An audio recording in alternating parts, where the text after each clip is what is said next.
Start right at the top of the hour.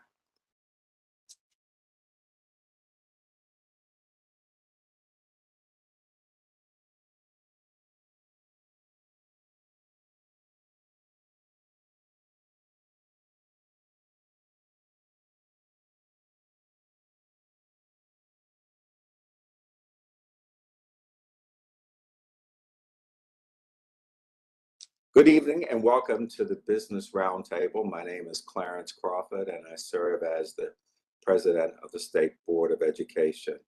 It is my pleasure to facilitate this roundtable and to welcome our superintendent who will be joining us, our roundtable participants, and the viewers on YouTube. The State Board and MSDE are hosting a series of these roundtables and other engagement events to hear from our residents, our businesses, our public, to get ideas about Maryland's education and ideas about how we can improve the educational outcomes for our children. We're in the process of developing a strategic plan. Many of you know about strategic planning. So we're developing a strategic plan, a multi-year plan that would implement the blueprint for Maryland's future and strengthen our public education system. And as I mentioned, our goal is not 3%, 5% improvement. We are going to try to do some bold but responsible things to dramatically improve educational outcomes for all of our students. This evening, we'll hear from business leaders who represent industries or trade leaders, employers in high demand fields, leaders supporting businesses and economic development in Maryland. And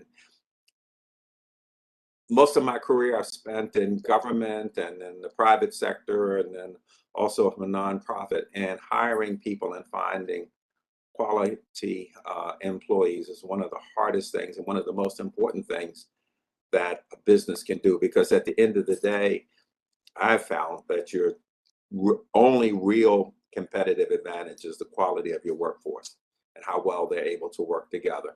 So we are really interested in getting your thoughts about the job readiness of Maryland's current entry-level workforce and how we can improve that and what some creative ideas and solutions. And we're interested also in not just having this one-time event, but also working more closely with the business community to make sure that we are preparing young people for the kinds of jobs that are here today and will be here in the future.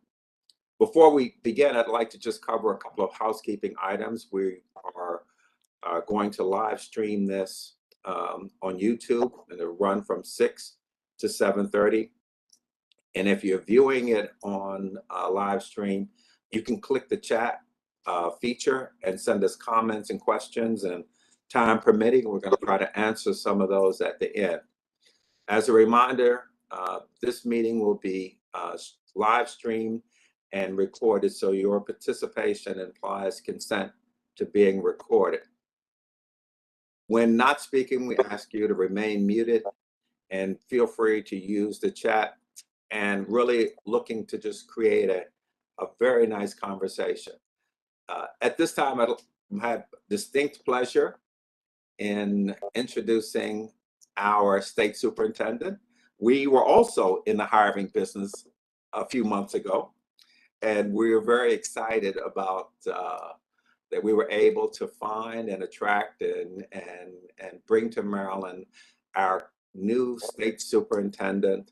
I guess I can call you new until another month or so, and then it's the old state superintendent. This is the new state superintendent, Mohammed Chaudhary. So I'd like to turn it over to our state superintendent for some introductory comments.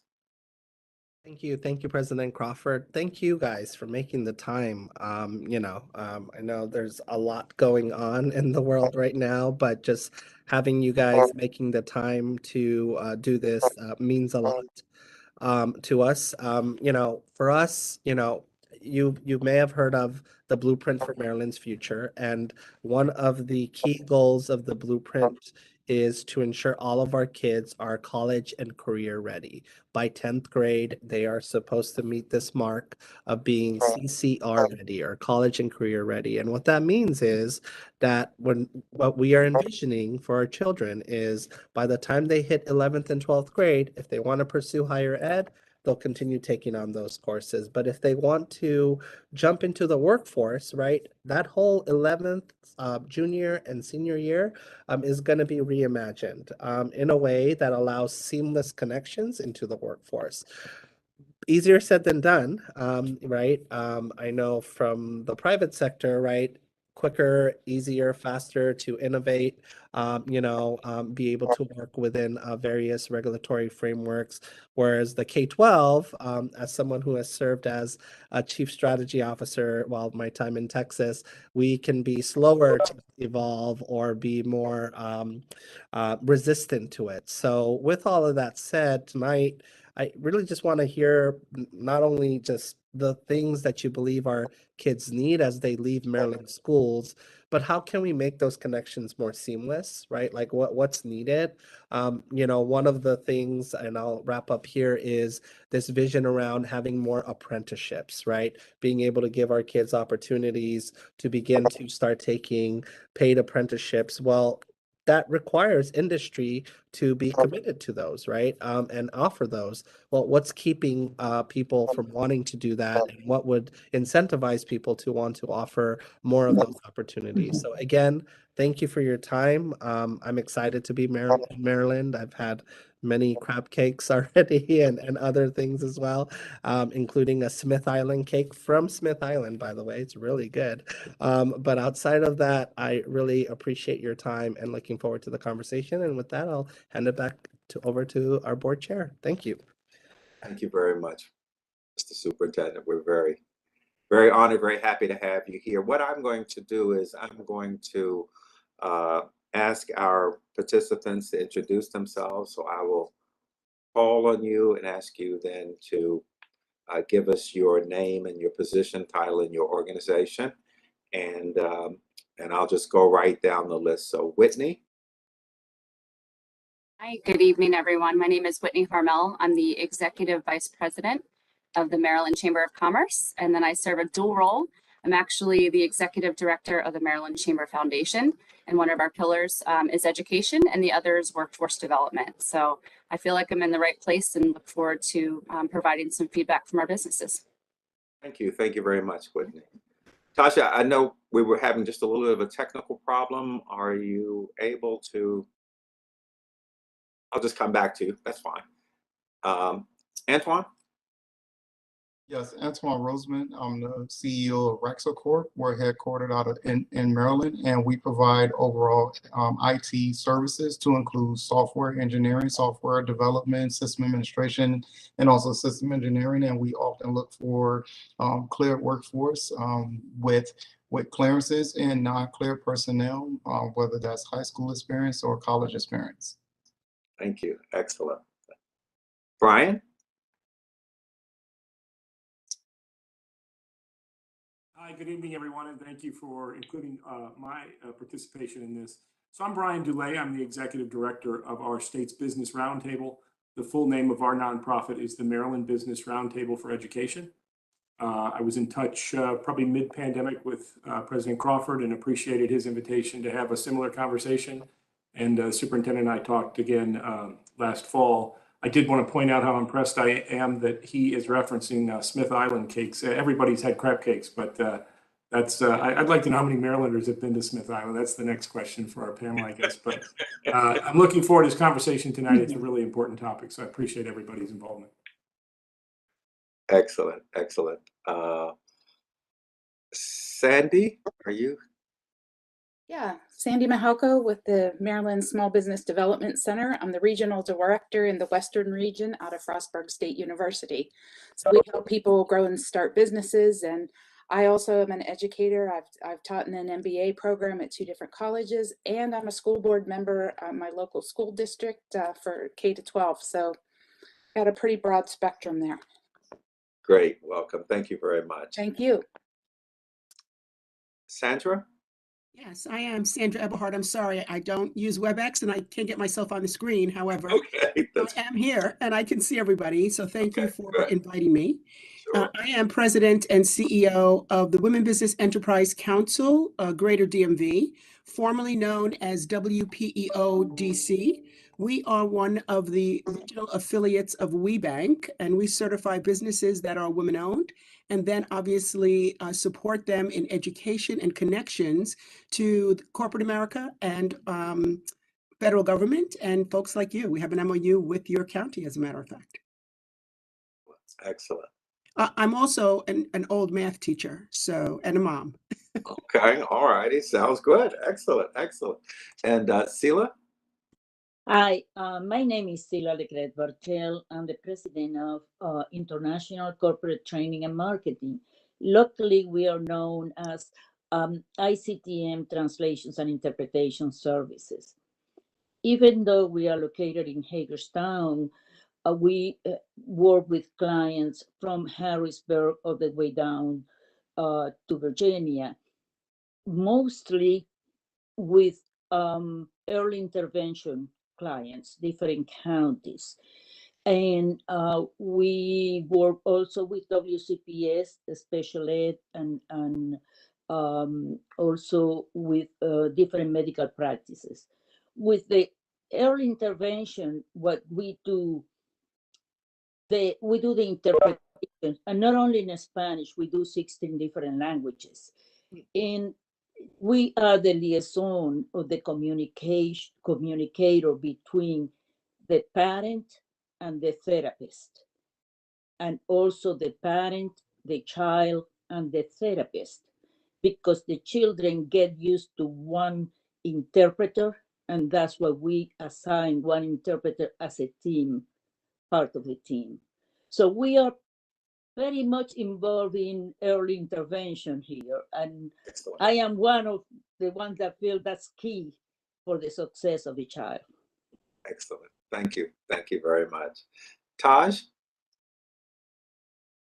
Hello, everyone. It's a pleasure to be here. My name is Taj Lobattle Lockhart. Everybody calls me Taj. I am here representing the Restaurant Association of Maryland Education Foundation. I too am excited about this conversation. And as well, like Sandra, I am on the school board in Charles County, Maryland, and I am an educator as well. I'm a career technical educator as well. So, you know, this is a timely conversation. I'm looking forward to being a part of it. Workforce development and career readiness is all what I do, eat, sleep, and drink. So I'm ready to dive in as soon as we get started. Sounds good. Excellent. Excellent. Excellent. And we have Anne. Yes. Hi, my name is Ann Balduzzi. I am TEDCO's Managing Director of Entrepreneur and Ecosystem Empowerment, otherwise known as E3 for short. And for those of you who are not familiar with TEDCO, we provide funding, resources, and connections to early stage technology and life science companies to help them thrive within the state of Maryland. So we're on the front lines with these early stage startups that are literally, you know, creating the technologies of the future. And looking at what their needs are. And I come from a family of educators, so I'm particularly passionate about this project. And I've lived all of the country, Silicon Valley on over. So it was Smith Island cakes that made me fall in love with Maryland too. Excellent, excellent. Well, I think we can now add that to our recruiting then, is to, as we bring people to Maryland, whether for teaching or other things, we take them to Smith Island. If we get them to Smith Island, we own them from that point on. Excellent, excellent. Tasha? Hey, everyone. I'm Tasha Cornish. I'm the Executive Director of the Cybersecurity Association of Maryland. I'm having some technical issues, which is hilarious, as I'm the cybersecurity person here. But I'm happy to make it. We are leading the advancement of cybersecurity through education and collaboration. So with over 20,000 open jobs in cyber every day, we are very, very invested in workforce development, and we know that we need to go kind of further back than just college or training programs. So I'm excited to be here today to have this conversation with everyone. Great. Well, thank you. I want to thank all of our participants for introducing themselves. And as we get ready to transition to the questions and answers, and again, want this to be a free-flowing conversation, and share with us your thoughts, share with us the things that we are doing well. Also, don't be shy about sharing areas where we could improve. And we're really looking for opportunities to build stronger relationships with that business community. And we're going to transition into the first question. For those of you hiring and working with students that are currently enrolled or who have completed our CTE programs, our apprenticeships, our work-based learning programs, or graduated from our high school, can you describe the job readiness of the students entering the workforce? And we'll start, well, for this one, we're going to go to Taj, Tasha, and Anton. Great. Thank you for the question and the opportunity to share my feedback on well, I've had the pleasure to work in all the different capacities that you are inquiring about. I had the pleasure of working at Job Corps for their training program. Apprenticeship right now is my #1 focus at the association. Readiness as it relates to, I'm very honest about, how I share readiness from the students that's coming into the industry or any industry. They're not quite so ready. So the challenge is, and why I, keep my hands involved in the educational piece, because I set standards, and I want to make sure that they understand standards in quality and what's going to be required from an industry that I have been in for 30 years. So I teach hospitality. So readiness for me, especially now, and for the industry I see, in my opinion, is credentials, because we're trades, right? Credentials are key. Certifications, whichever route that they're taking, is confirmation of knowledge and skills. So if when you walk away with a credential to say that I took this particular class or took this particular program, it gives us as industry leaders an understanding that you have the knowledge and you've been tested on the competency levels, which is why these apprenticeship programs are going to be great on the employer side. But what's even greater is that we're promoting pre-apprenticeship. So pre-apprenticeship is helping us really dig in a little bit deeper and focus on competencies more so than we've ever done before. So if we're testing competency levels before we transition them out, because mostly what we've been doing in the past, we overall as an educational system, post-secondary or whatever, we're just dumping knowledge, but we're not testing the competencies. Did you really understand what I said? We're pushing exams, but we're not seeing if they really are applying it the way it should be applied. So readiness is them being able to demonstrate that they are processing and understanding the knowledge that is from those particular industries that they're being a part of these programs, to really show that they're ready. And once they're ready on that end, then they can really showcase themselves on a resume like they've never been able to do before. But readiness is being able to showcase yourself on the readiness on the resume as well. So the one thing that I do, even in my sales and marketing classes, I teach them how to sell and market themselves first before they can sell and market anybody's product or business, because they have to work on themselves. And once they shine and they understand their knowledge and their competency and everything that they've gained, that gives them an opportunity to go showcase themselves like they've never showed before. So that's what I see readiness looking like, because unfortunately, we're not seeing that in the industry. So we're doing a lot of backlogging, just trying to get them to be able to have the basics to be able to support us to sustain our businesses, if that makes sense. Yes, it does. Well, thank you. Thank you. Thank you. Tasha, Anton? Tasha, Yeah, I would just add, we certainly have some some industry standard credentials in cybersecurity. And I think that it doesn't necessarily provide, everything that we need, but it's really a good kind of standard of education. There are some really good ones through CompTIA, for example, that are good standards of that.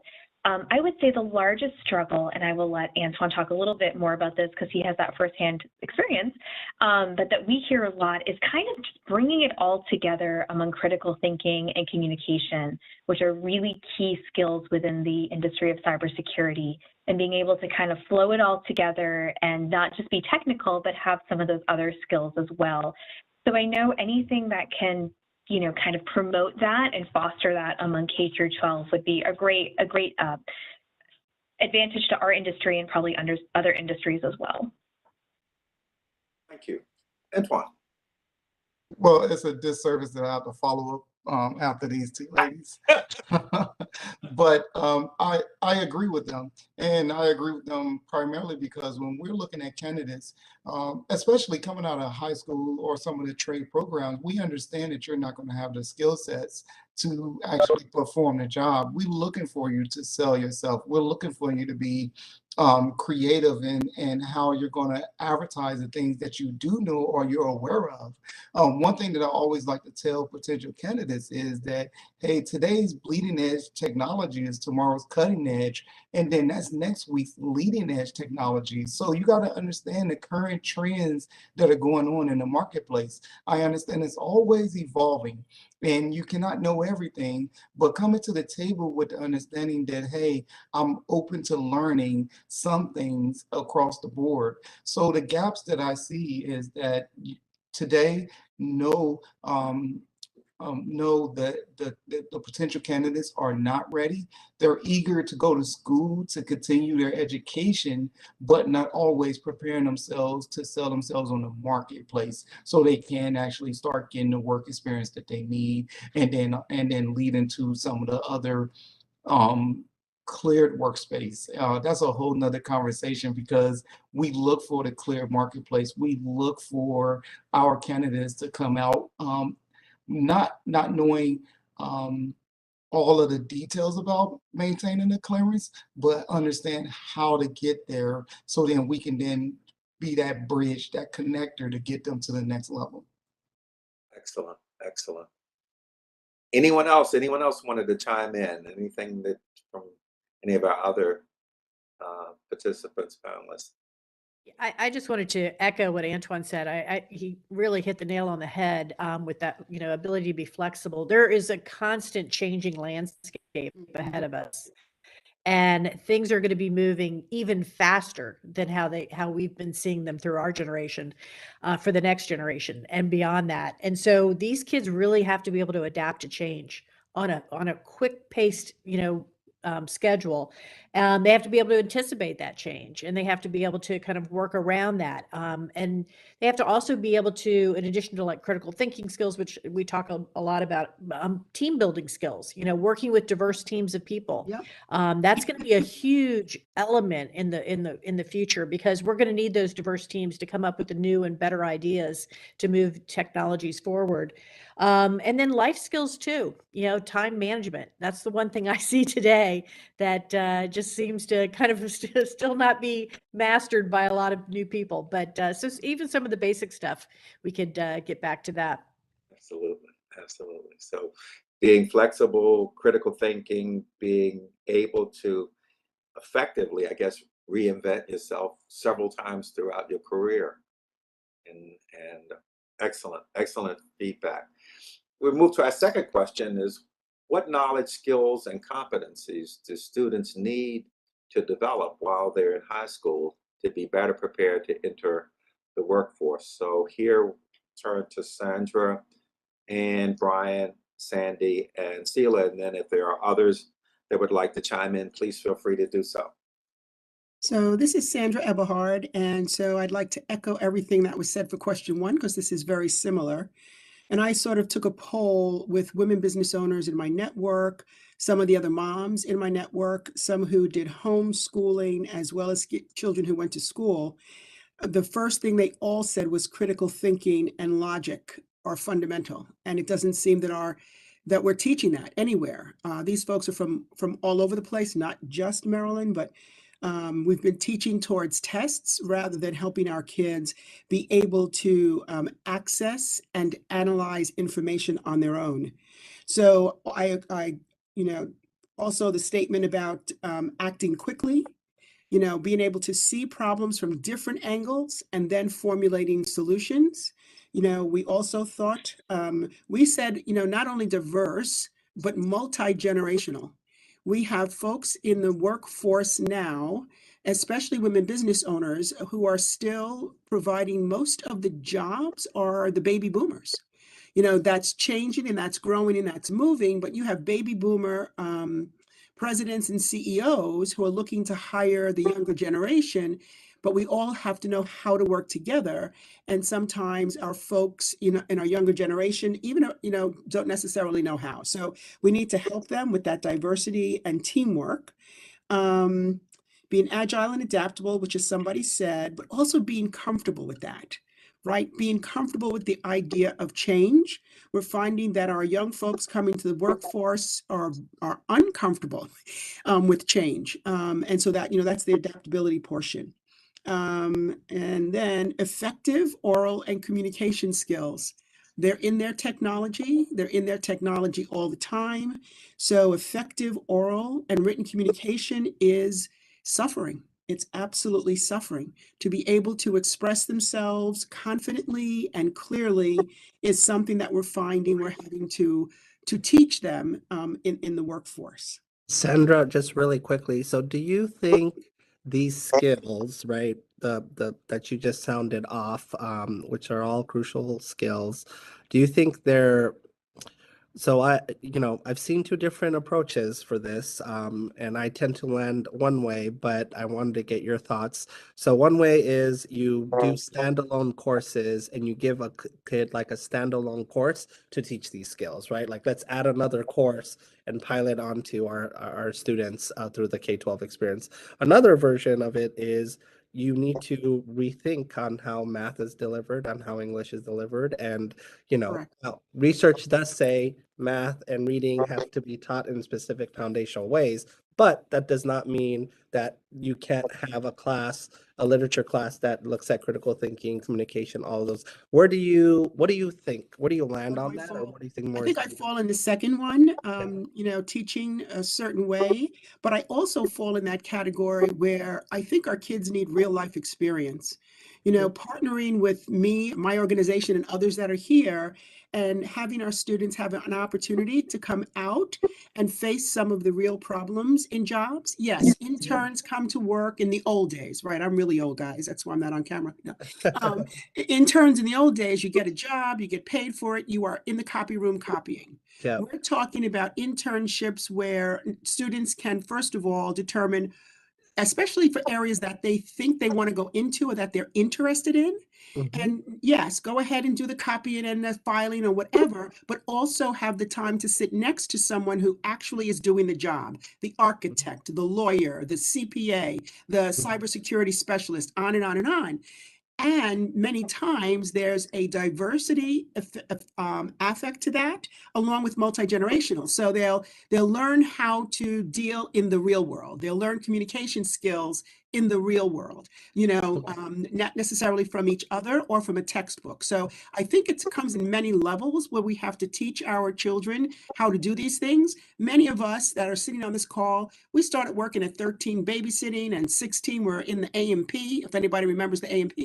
Oh, yeah. We were outside working in various different places where we had to converse with others, right? Where we had to do those things.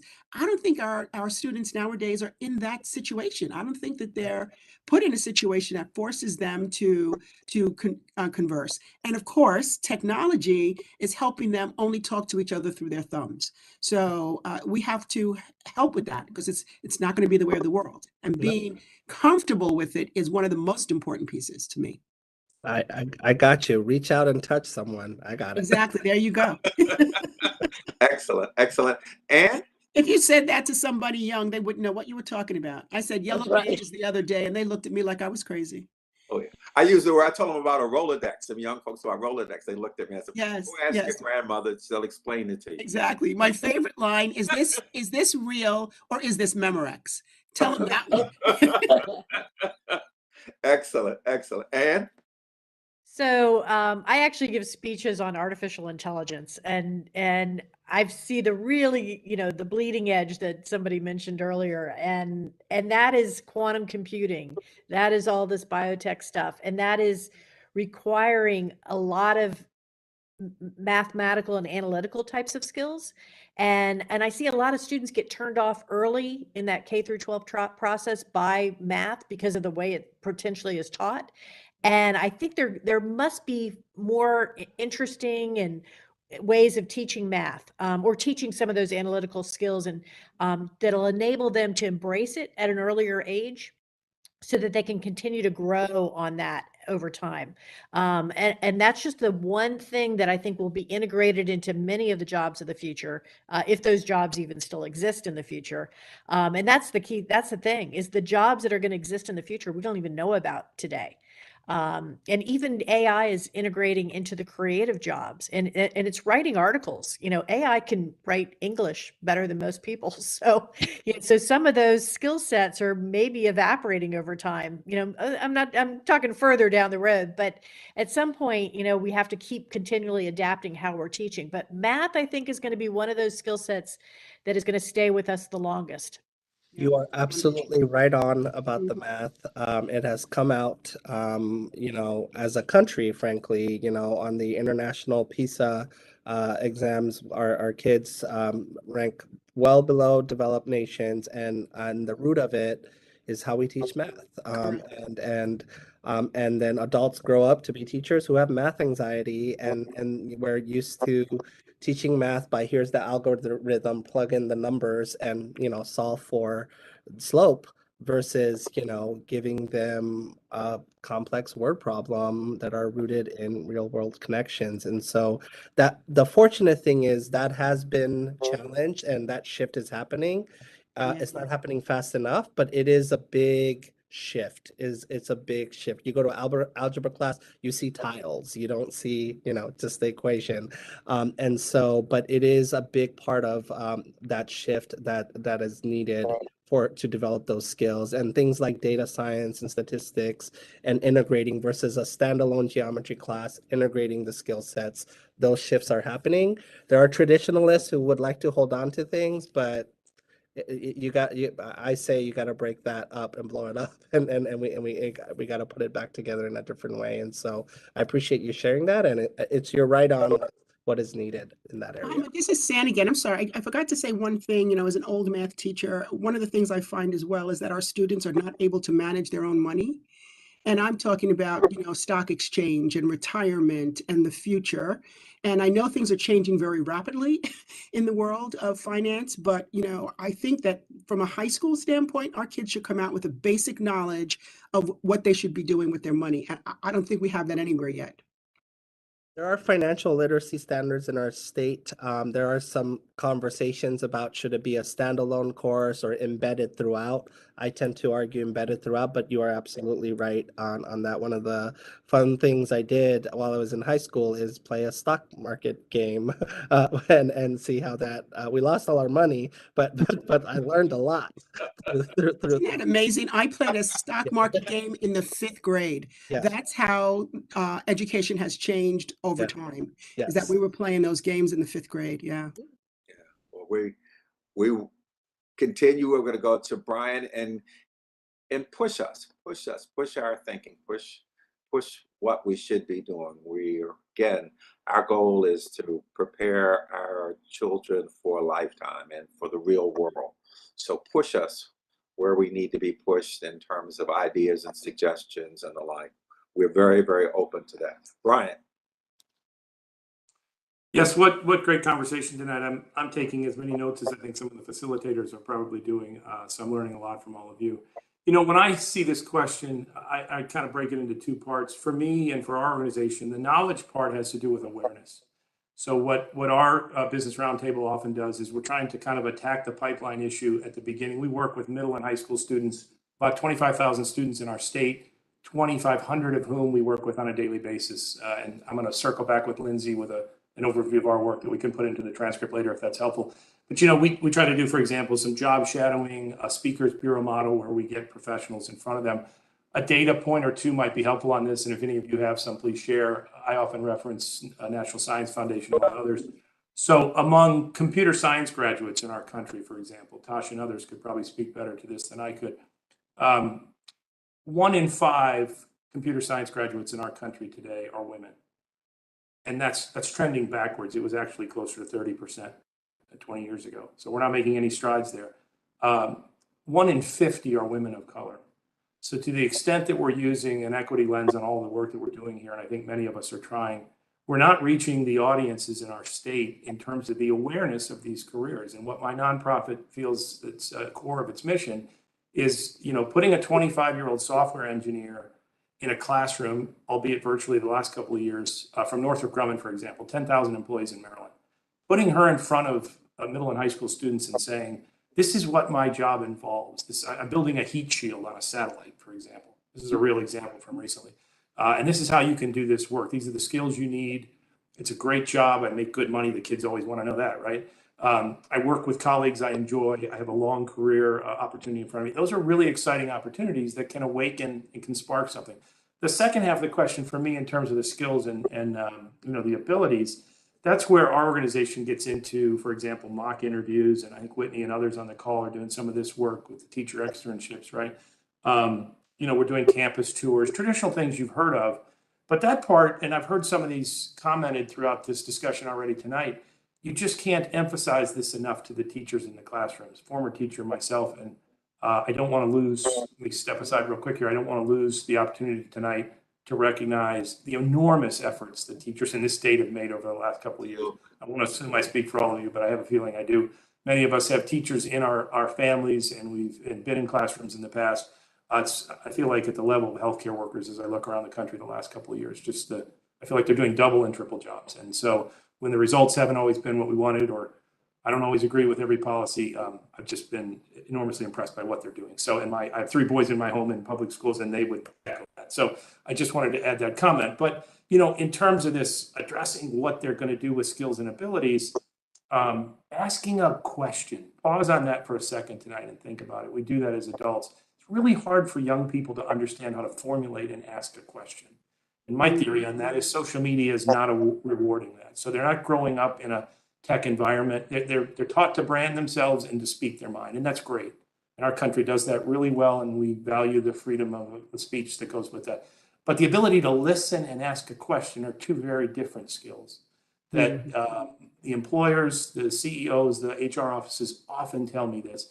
We need employees who are going to come in, and if we're going to train them, and they do all train, Baltimore Gas and Electric, Johns Hopkins Hospital has 10,000 employees in our state. In order to onboard young people, the expectation is that they have an ability to come in and listen, recognize they don't even know what they don't know yet. None of us did as entering employees, and that they have an ability to work in a team, right? And that's some of the things that I think you all are touching on already in the call. So that's a lot of touches on some soft skills. Those are hard to put into the matrix of what the blueprint has, but any classroom I've been in, any successful administrator, any just mission-oriented local school district that gets this right, you can see that when you're in the classroom. You see an inquiry-based environment. And I guess that's the point I'm trying to rest on there, that to the extent we can achieve that, it's so enormously helpful for students as they enter the workforce. Excellent, excellent. Sandy? Thank you. So I had prepared a little chart that has the 21st century needed skills that I've noticed are missing in young people, and they're communication, collaboration, critical thinking, and creativity. And I know critical thinking is something that every course I've ever seen, everybody talks about it, but I've not seen it actually come to fruition and people get that. So, but communication and everything you've all said is relevant, and it all plays into what I'm talking about here too. But I just wanted to add a few more things, especially with the critical thinking and triangulation and all. But creativity is something, you know, people will assume they have it or they don't, but that's not true. I was a science undergrad major, and I thought, oh, I'm all about science and I'm all sciencey and mathy, but no, now I've tapped into my creativity to improve things in science and even management science and business science and all. So I think that's really important. And we're not teaching kids how to think.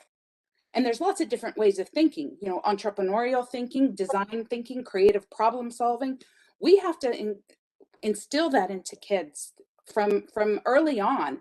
And I don't necessarily have the ways to do that, although I just learned this past week that implementing drama courses, acting, can be really helpful in getting kids to remember and learn things that they wouldn't normally do and wouldn't normally learn by, you know, testing on things. So I think that was really a cool thing.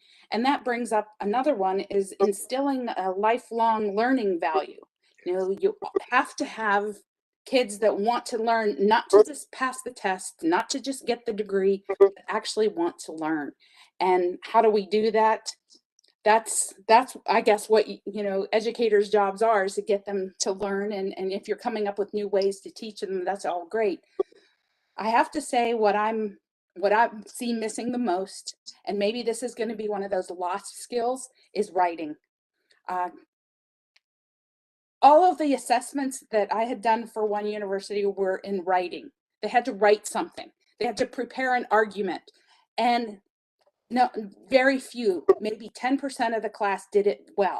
Most of them had no idea what the foundations of arguments are. And I think that would be great to introduce as early as possible, so kids are used to stopping and pausing and asking a question and then saying, okay, let's triangulate this. Let's actually do some research before we start speaking and yelling out an answer. Let's see what the science says. Let's see what the experts say. Let's look at the data, and then we can come up with an answer rather than rushing in. And that's the idea of having ambivalence, you know, being not committed to something until you can really check it out.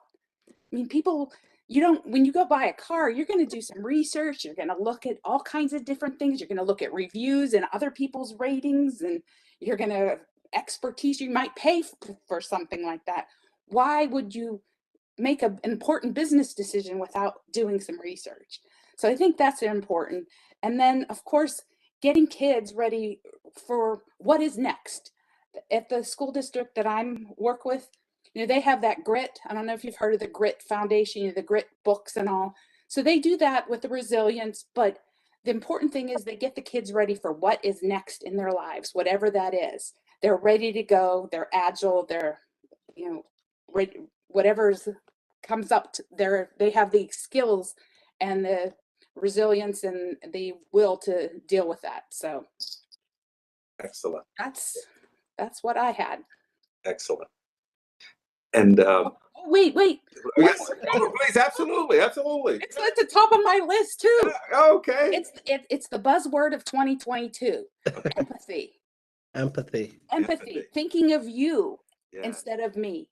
So looking at solving problems from your perspective instead of just mine. Yep. That's the foundation of design thinking. So yeah. Sandra, you took the words out of my mouth. I mean, I was sitting here, I wrote down resilience and underlined it 4 times because, you know, as someone who's had multiple jobs in my career, there are times when I needed to dig in and be resilient. And there are days when I need to do that in my career too. There are just moments and I, you know, full disclosure here, I've never been an educator and I don't have children. So I'm not in that environment every day. I don't know how to teach kids resilience. Is there a way to teach it, to show them? And man, I think that's going to take a pretty significant shift. But grit, oh my gosh, when I'm hiring someone that has grit. That's what I'm looking for in a candidate. I just want to add to that. So Whitney, thank you. And Sandra, thank you for that. I wish I was on screen because you'd see my screensaver. You know, in our organization, our theme for this year is the art of resilience. Yeah. And so we're spending the year working with our business owners, adults, helping them work through resilience in very many different ways. So you can teach it. You can talk about it. You can share experiences. You can share learnings and wins. But that's another way that the business world can collaborate and work with the schools and bring them into some of those conversations. For instance, some of the programming that we do. So, we are dealing with the same issues of life and in work and in business that our students and younger students will be dealing with later on. So I think that, partnering, collaborating, working together, we can help one another. Absolutely. And that word resiliency pops up quite often in the military sector because they're looking to improve mental health. And so there may be lessons to be learned from that. But there was something you said earlier that made me think that perhaps teaching entrepreneurship, to everybody, and they do this, some universities do this already, but it could easily be done at a younger age. And that would be because you have to be able to pitch an idea. And teaching, just like acting, teaching a student to pitch an idea, talk about the problem, doing a competitive analysis, figuring out how to explain the solution, doing customer discovery or any kind of discovery around, how to get that problem solved. And I think those kind of skills and then being able to communicate that to an audience in the form of a pitch might be an interesting way to build up some of that, those elements. Yeah, and that I want entrepreneurship. to make sure we get Sela in, and then we'll come and we'll get Sela, and then we'll continue the conversation. Yes, Sela. Thank you. Well, I was listening to all of you, and since I have a translation and interpretation company, I really run into serious difficulties with, and keep in mind, these are the students, some of them, a large number of them are college students, but I have hired high school students, and they have to be bilingual. And so that is a plus, but that is not all of it. Communication skills are key. Social skills,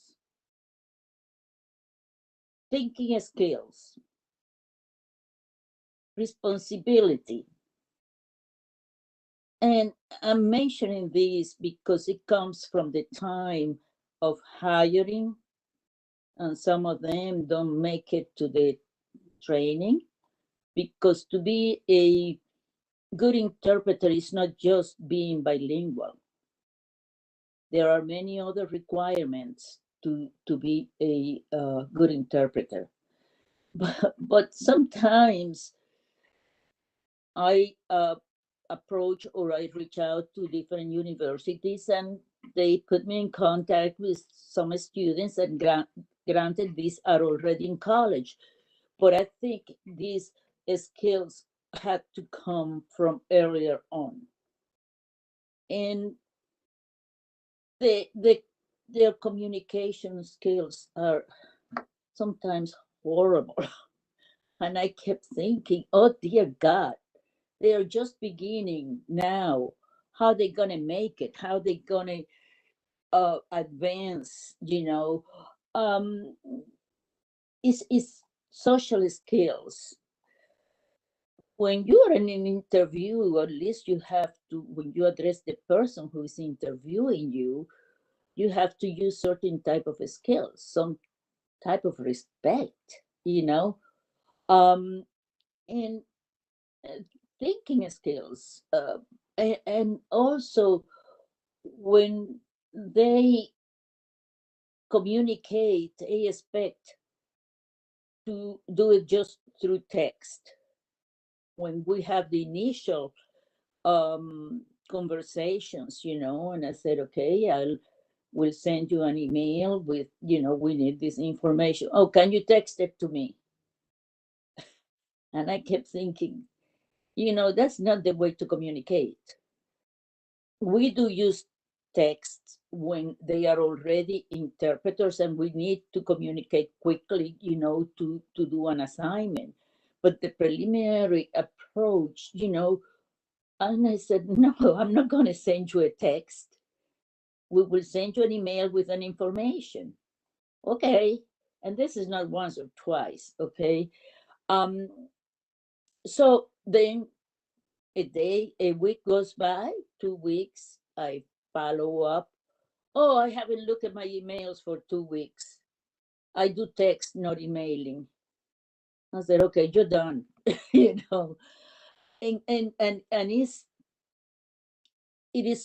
it worries me because that's an indication of poor social skills, and it's an indication of even life skills. It's just concerning.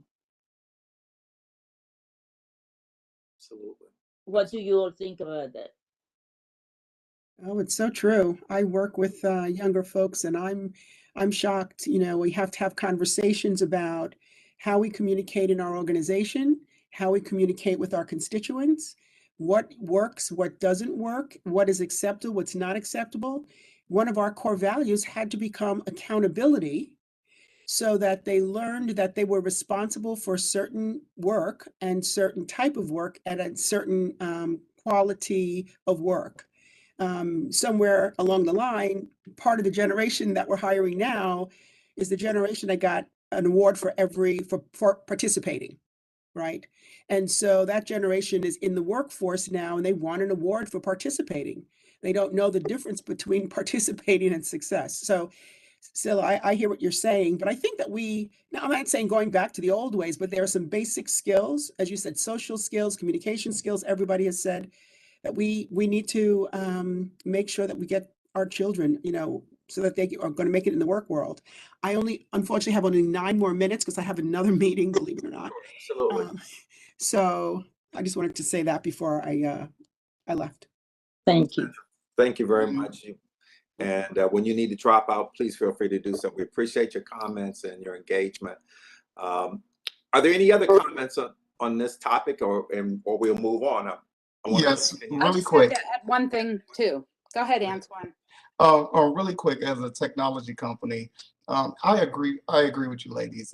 There are some gaps in communication, but we as employers, we have to evolve, and we have to evolve with the way the new generation is growing up, because they learn different, they conduct things differently, and it comes down to being able to retain your staff. One of our challenges is being able to communicate with the newer generation, but what we do is when we actually incorporate new policies to retain our staff and to adapt around how they do business today. For instance, the whole chat thing, we have come across some challenges where candidates are not responding back to us via email. So what we do as a company now is we stood up a chat line. So now we can actually reach out to these brilliant minds. They're brilliant minds, and TikTok is an example of that. Is they're moving so fast, they're thinking so much faster than the way we used to think. So they're challenging businesses to be creative.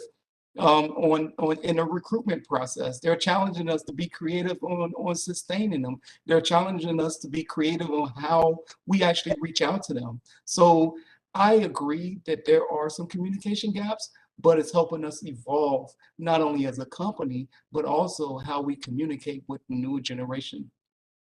And Anton, because I'm sorry to have to go, I just want to say I agree with you 100%, which is why I said, we have to figure out from a multi-generational way to work forward. There are things to learn from the new generation, but you have to remember we have customers and constituents around the world, across the country, who may not be as adaptable as you're saying your company, your company is. So for our younger folks to also be able to adapt in every situation would be very helpful for all of us as we learn how to move forward in this quick new world.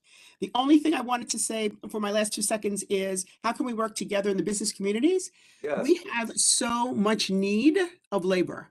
As you know, the Great Resignation is happening, yes. However, we have businesses who have turned down opportunities because they can't find the right type of labor that they need. They're willing to even train labor. You know, when I think about some of the labor, our third biggest industry in our network of 18,000 across the country is still construction. Believe it or not, it's still construction.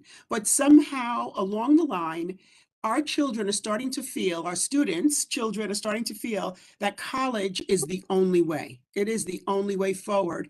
And we think, or we're feeling in my industry, that we've lost some of those trades, plumbers, masonry, those trades that are so important to our crumbling infrastructure, right?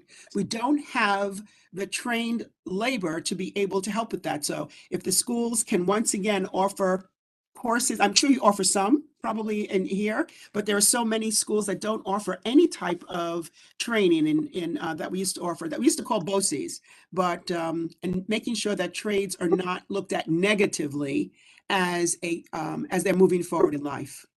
Excellent, excellent. I wanted to get to Sandy, and then we'll move on to the next question. Sandy, you had a comment. Quickly, yeah. Thank you very much, Sandra. Bye-bye. Bye-bye. Thank you. Appreciate it.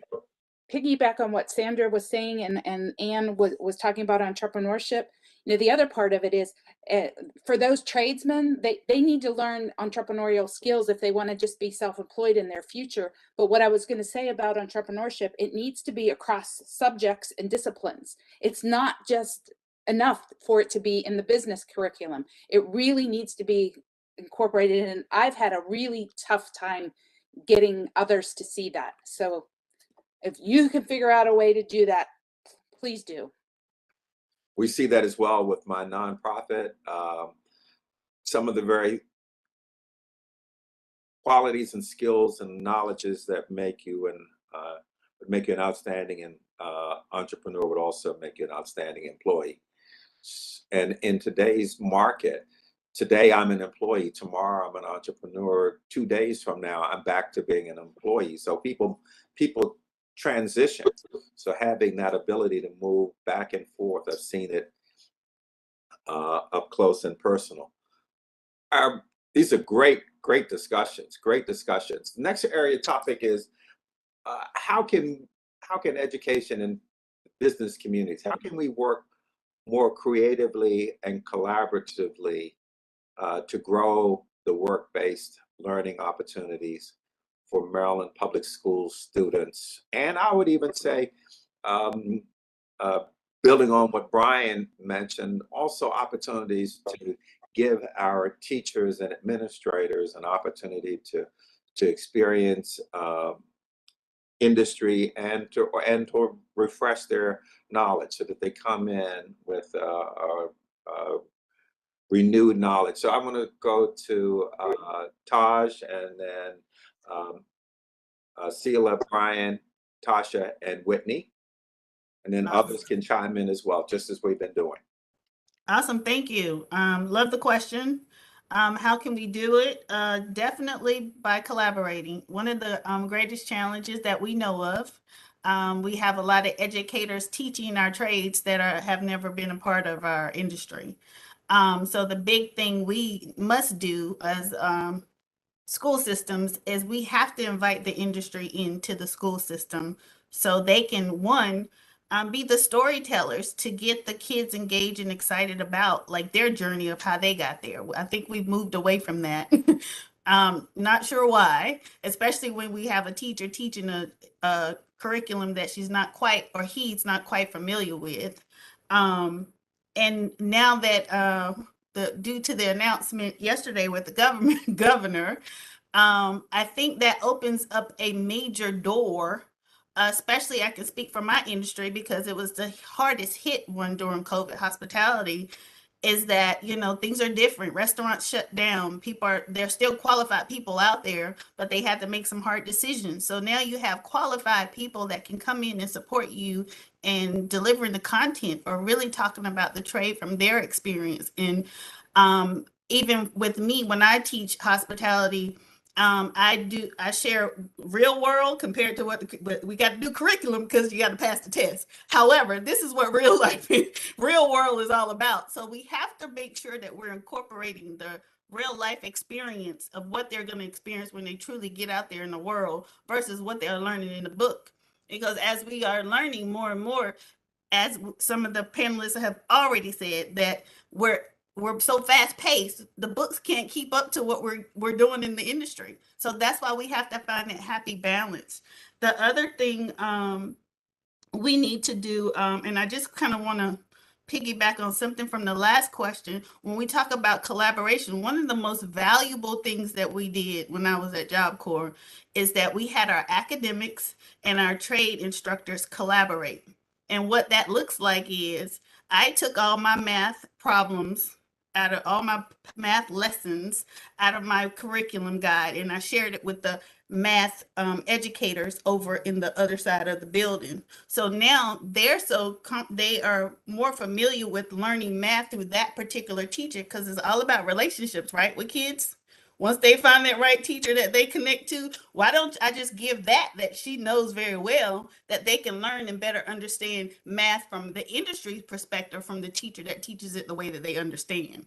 So I think we really need to do that more now than ever because of our learning loss that we have challenges with right now. But I think, like I said, bringing the industry in, finding out like what you're doing right now, what are some of the challenges that we're facing, and really incorporating and making sure, as well as when we're talking about curriculum, are you getting input from the industry about the curriculum? Because that will support in making sure that they're gaining and getting substance that's going to help them apply that successfully when they transition out into the real world, no matter what their decision is. Because if they transition to go to college, if they transition to go to military or trade, whatever it is, they're still going to have to apply it. And I totally agree about the entrepreneurship piece. Because one of the biggest things I just want to say is we've learned the last almost 3 years that kids have lost parents in COVID. They need skills just to learn how to make money to go get food to eat. So let's have that real conversation. So as we talk about businesses and trades, it's just a matter of old school home economics. We just need to go back to the basics and build upon that. And to the point of employers have to be honest with the relationships that they have with the school systems, and don't be afraid to say the student is not where they're supposed to be because of the relationship. We both have to come to the table and really be honest about, yes, you sent me this student and you said that this student could be there. That was the big thing that I did. Don't create partnerships if this is not going to be a quality partnership between that employer. If the employer is not committed, don't send a baby there. If the student is committed, send them to the employer that's committed. So I think we both have to, we get excited about opportunity, but we really got to think about quality and standards, because if we want them to be successful, and I'm going to throw this out there, Job Corps experience, and that's, I have to go back there because that's where I really saw the light from the school systems, because that's where they come from. When they come from the school system, they go to Job Corps, and you find out that they've graduated at and they can't, their reading and math levels are so 5th and 4th grade levels. What do we do to not serve that student well? So it's so much more to this discussion in order to get them to an employer, but we have to do the work and have the conversations with the industries, because, and we talk about writing. Writing is something major, but they can't spell anything. These kids can't, I have a daughter in high school, trouble spelling there. I'm always struggling with her. Why does they not know how to spell? That's something we did. Oh, but go back to Miss Sandra that left us. Old school, we had to recite the words in our head. It was something we had spelling tests every week. They're not prepared to write what they even want to say on paper to be able to sell themselves. So I know, and I'm going to say this, the school systems can't do everything. So I love the fact, Mr. Crawford, you say you have a nonprofit organization. Brian has a nonprofit organization. There's a lot of organizations that's doing really good stuff and a lot of the things that we're talking about. So I wanted to say this for the sake of being here, is that We know that you all have to do some changes and do the work.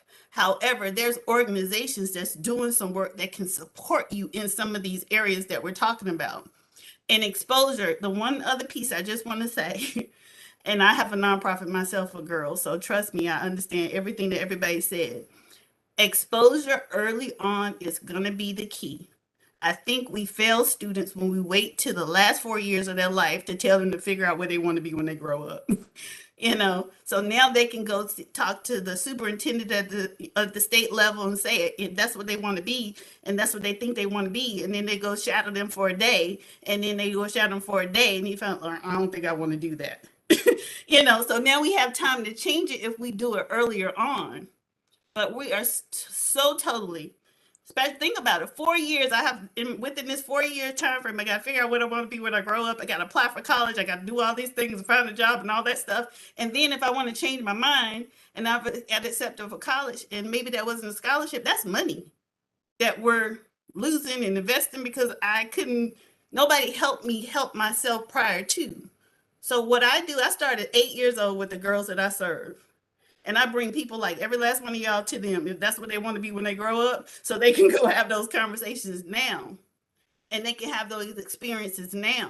So when they have those experiences and they fall in love with it, we can tap into it now and hone into those skills now. So guess what happens? Hopefully should be happening because they're tapping into those talents. I have a young girl right now, she wants to be a surgeon. So I've been introducing her to different type of surgeons because one, you got to figure out what kind of surgeon you want to be. And then we decide that. And if she goes she's been doing with me middle school. So she goes that journey from middle school to high school. I pray that opens up a whole scholarship opportunity for her that she don't have to worry about paying for school because she's been on that journey early enough for them to see how serious she is about being within this industry. So they're going to support her to come into the industry because she showed loyalty and dedication and knowledge and competencies that they will want her to come in there to go get her degree to be a part of it or just to be able to transition to be as a trade or whatever the job is going to be for her. So I think we really have to be outside of the box thinkers, like someone said earlier. We have to find the balance between the texters and the emailing and the not emailing because that's the way of their world. But I think we need to make and focus on well-rounded students. So if they like Dr. Crawford, because I'm the one that was the entrepreneur and I just came to the restaurant association. So now I'm back into the employee field. So I'm not telling you something I haven't experienced. So that's why I feel like it's so important for industries and school systems to invite us in so they can see there's all different ways that you can take to get to whatever that journey looks like. But you got to give me the tools to make the decisions, critical thinking part, so I can decide if I want to do that now, it's okay, and vice versa. Okay. Excellent points. Excellent points.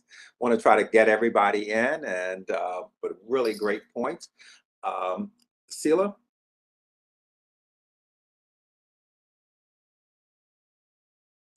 You're muted. Sorry. Okay. I had to do it. My little dog, it was barking. So okay.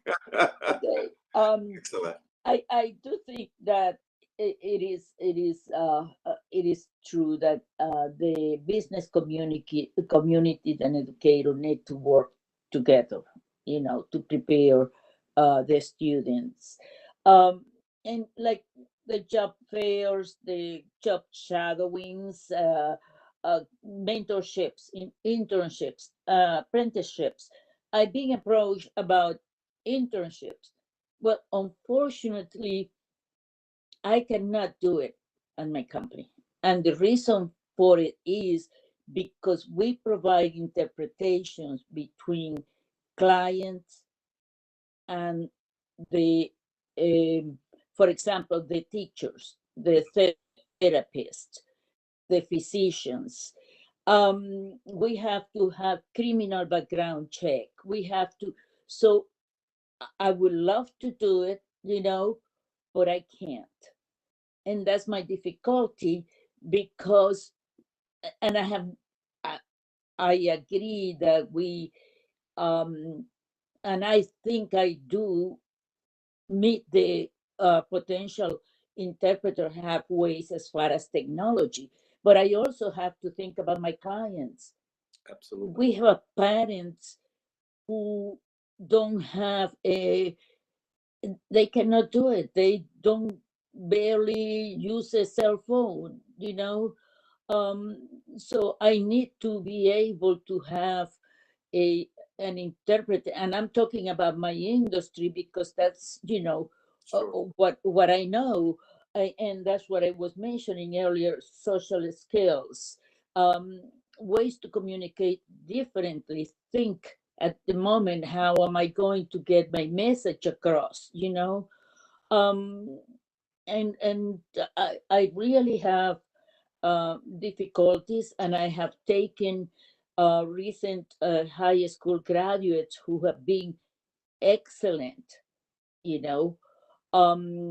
I have, once they pass the criminal background check and everything that is required, or my company is required by law, you know, do the shadowing. Why? Because I saw the potential.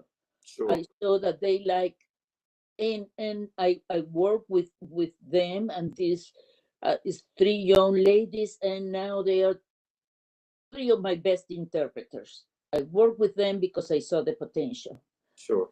But again, those are just 3. Others, I got to the point that I thank them for their time and let them go, because it's very, very difficult to find students who, you know, who can, you know, who can deliver. Sure. Thank you, Sheila. It's great points.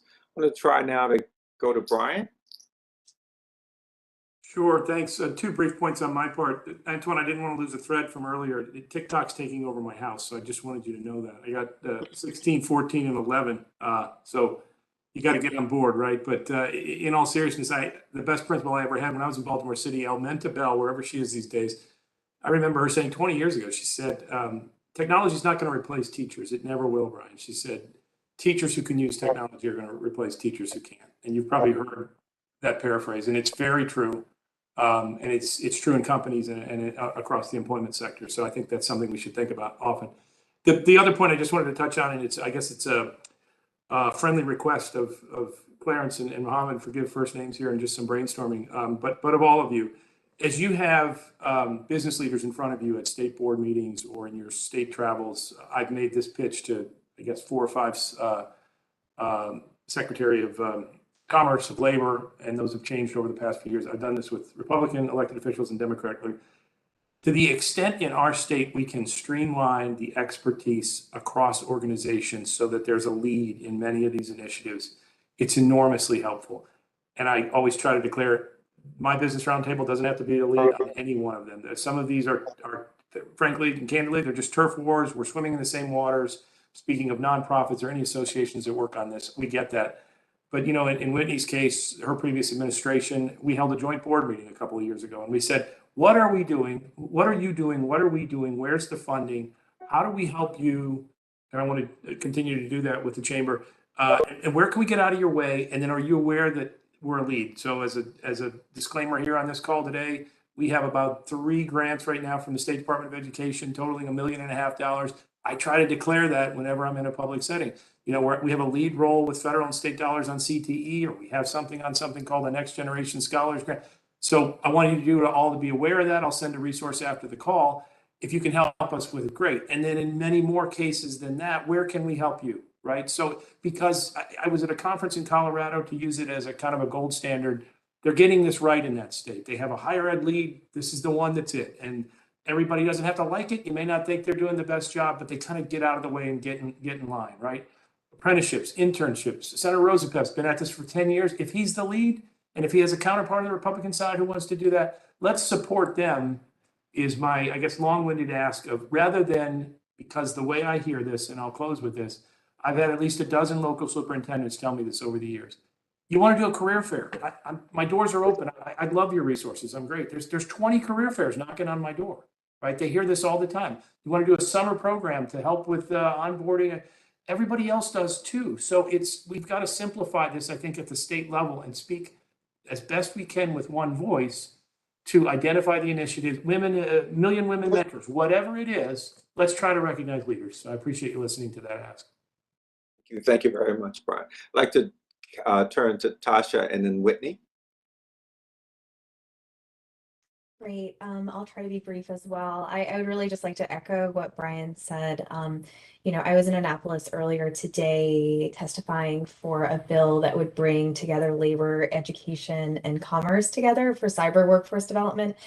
And that coordination would just be huge because, you know, I think that the business community by and large wants to get involved, but when we're asked by like 20 different programs, it's really hard to figure out what's the best way to plug in and how we can make the biggest impact for our strapped time. You know, companies are trying to bootstrap, they're trying to build, and they want to include the education system, but it's not really clear the best way to plug in an impactful way. We know that you have to see it to be it, right? And we would love to be able to plug in different ways. So that's all I really have to offer here. Thank you. Whitney?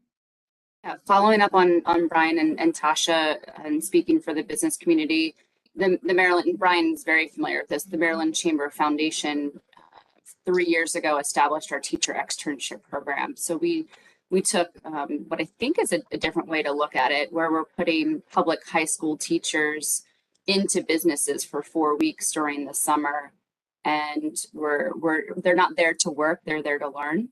So they are learning all different aspects of the business, and they're talking to executives, they're talking to project leads, they're talking to different levels of management throughout the organization, as well as the people maybe in a construction site who are doing the work and they went through a union, for example. And so they're talking to everyone within an organization to find out, what does this next generation of talent need in order to be successful? So we're going into our 4th year with it. And the way that I look at it is, our teachers aren't just teachers, they're mentors, they're guides. Sometimes they're parental figures.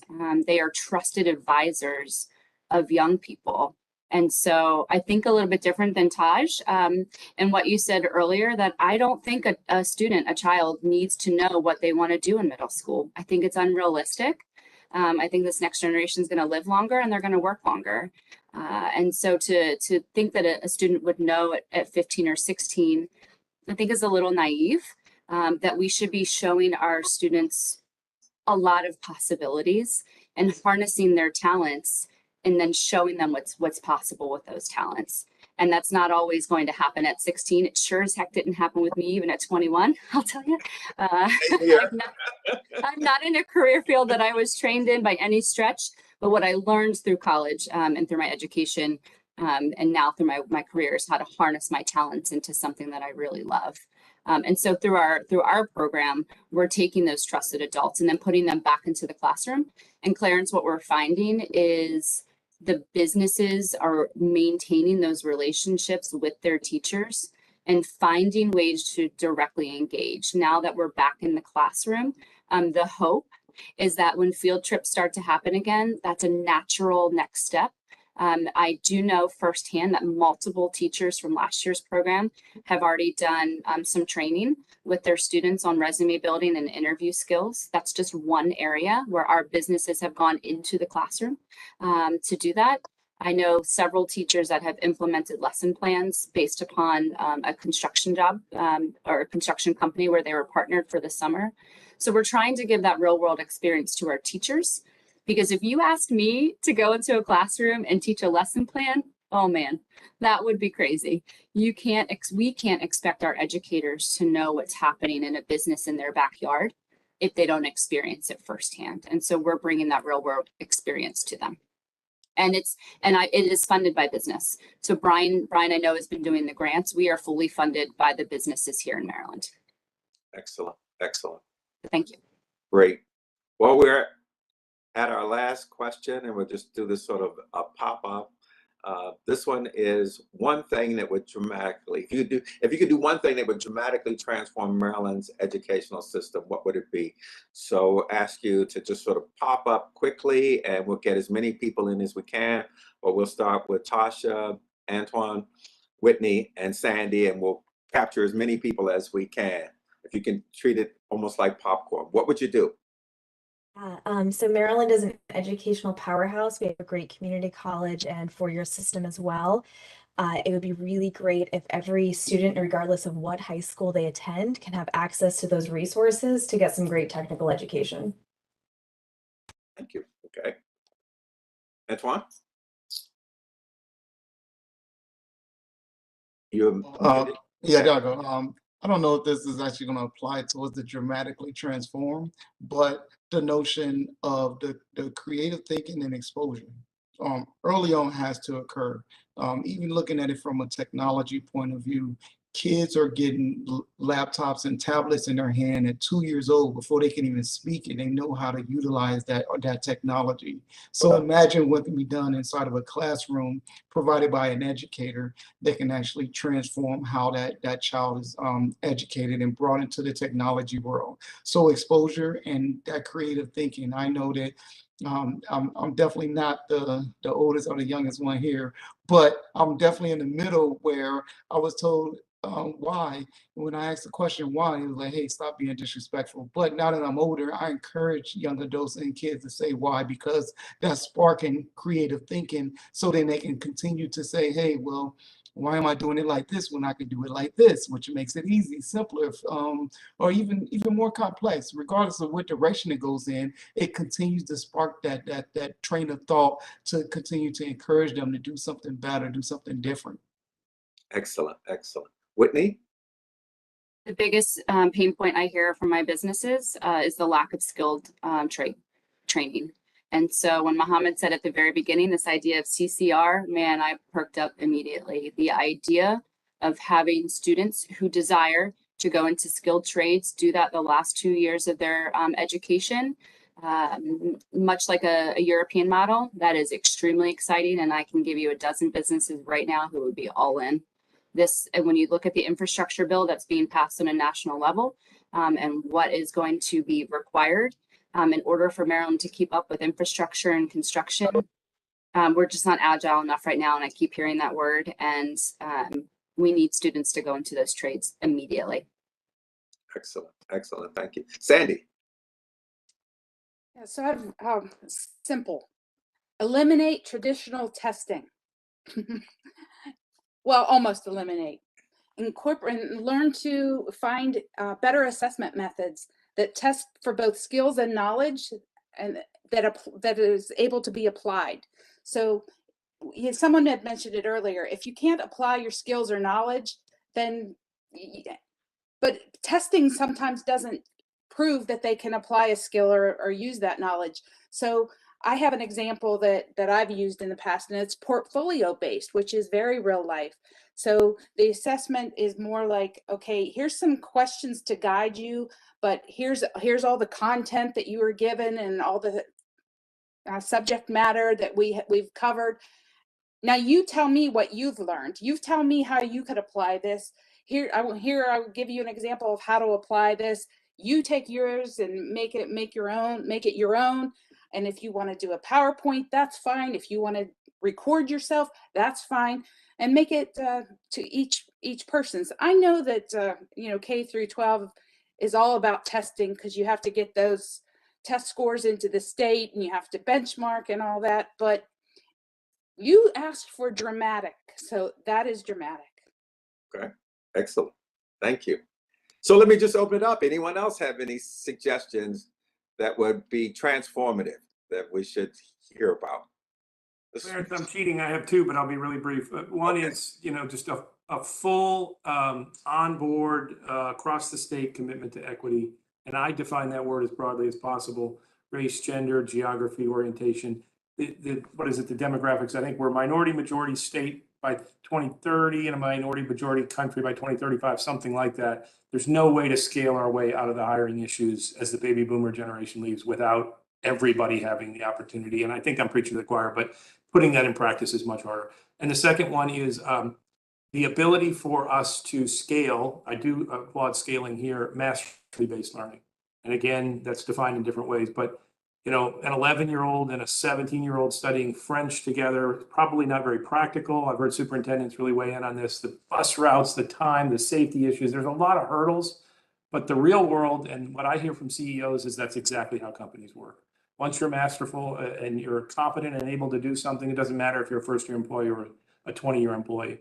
And that's what they'll be rewarded for in most of their careers in most fields. So to the extent the schools can replicate that, we do still have a bit of a 1910 model in spite of all the best efforts of schools. The 12-year-olds are all in seventh grade, you know, in eighth grade. And I know that schools are doing better with that, but the other countries are eating our lunch on that, I think. So a commitment to that would be great. Great. Excellent. Anyone else? I just think the school environment itself needs to feel more like an incubator space, much in the way that, you know, we grow new startup companies, kind of treat our students as, you know, individual startups, so to speak, you know, creating maker spaces where they can do hands-on and do a little more with perhaps augmented reality or, you know, other types of technologies, adaptive learning, things that can really push the envelope on the edge of learning so that it's also more flexible for the kind of learning that we're going to need. So we can always be tweaking it and updating it so that it's teaching what needs the skills of tomorrow ahead of tomorrow. Great. Great. This has I been would just say, I love the concept of Ron Clark Academy. If we can make every school excited and incorporate music and arts and what Ann just said, all those great things, I think we would definitely be able to get kids engaged in a way and start exploring things they never had any idea that they would be interested in. So thank you for allowing me to be a part of the conversation. Thank you very much. Before I close it, give our superintendent an opportunity to say a word and then we'll close out. I mean, let's see, what should I say? Well, first of all, I think on the Charles County Board, Superintendent Navarro is on her toes often, so I can tell that. So I do appreciate that. I'll tell her to. I met one of her board members, but thank you for all your comments. I think so. We are what we call in the blueprint era. Maryland is about to make massive investment into its education system. Frankly, one of the highest in terms of what it's going to put into dollars wise. And all of it is going to converge into this moment that we're hoping at 10th grade, if you literally read the law, where students are supposed to be college and career ready. And then, you know, if you want to pursue higher ed, great. If you want to pursue higher ed and add some certifications along the way, because maybe you want to work while you go to college, even better. If you don't want to go to college, but don't want to jump into industry, then even great, right? And we want our kids to be able to jump into industry and also be able to upskill themselves and be adaptable and such. And I've heard that loud and clear. So, you know, there's a lot of things that are going to be in the way. I can assure you, this State Department of Education, I assure you, the charge that I have gotten from our board is like, we have something called COMAR, which is like this policy and regulatory framework. Well, all of that is up for review in order to make this happen, right? And so, you have a commitment from me and my team to figure this out. We have to. I mean, frankly, we have to. I mean, why make all this investment and not get it right? And so, I heard, from Whitney, I have employers ready to line up to think through this concept. Okay, I'm already thinking, all right, I'm going to approach you around pilot sites as we start going and doing this work. And so I really appreciate your guys' comments. The one thing I will say is, I heard we got to reconceptualize how we test students. I agree with you if higher ed also changes how it selects students, right? Because that needs to change as well too, right? Like, because our students who go off to higher ed, right, they are also still part of that structure as well, right? So they need to also reconceptualize. As a student who went through community college and who had to hustle his way through all of his classes and everything else, and things didn't just come quote unquote naturally, opportunity is huge, right? And our community colleges, for example, are a great untapped engine of innovation and opportunity. So I really hope you know, the energy that you guys are giving off is just true in every corridor, and it's my job with our local superintendents to be, and their local boards, to channel that and get it right. So lots of work ahead, and I'm excited. And with that, Chair Crawford, you can have the last word. Again, just thank everyone. Thank our participants. Excellent comments, excellent thoughtful comments. Hold us accountable. Hold us accountable. As we develop this plan, we'll be sharing as we go. Hold us accountable. Push us. And as we roll out this plan, which we fully envision will be transformative, you know what change is like.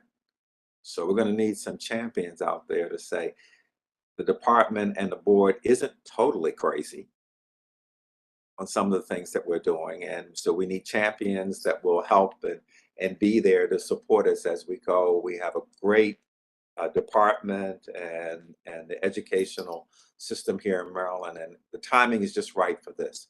So again, I want to just thank everyone for taking time out. This was just absolutely outstanding. Your comments were great, and you are pushing our thinking. And again, thank you very much, and we will continue to be in touch. Complete the survey, send the survey to people in your network, get them to complete the survey. We would greatly appreciate it. And thank you so very much for everything, and have a good evening and the rest of the week. Thank you. Bye-bye now.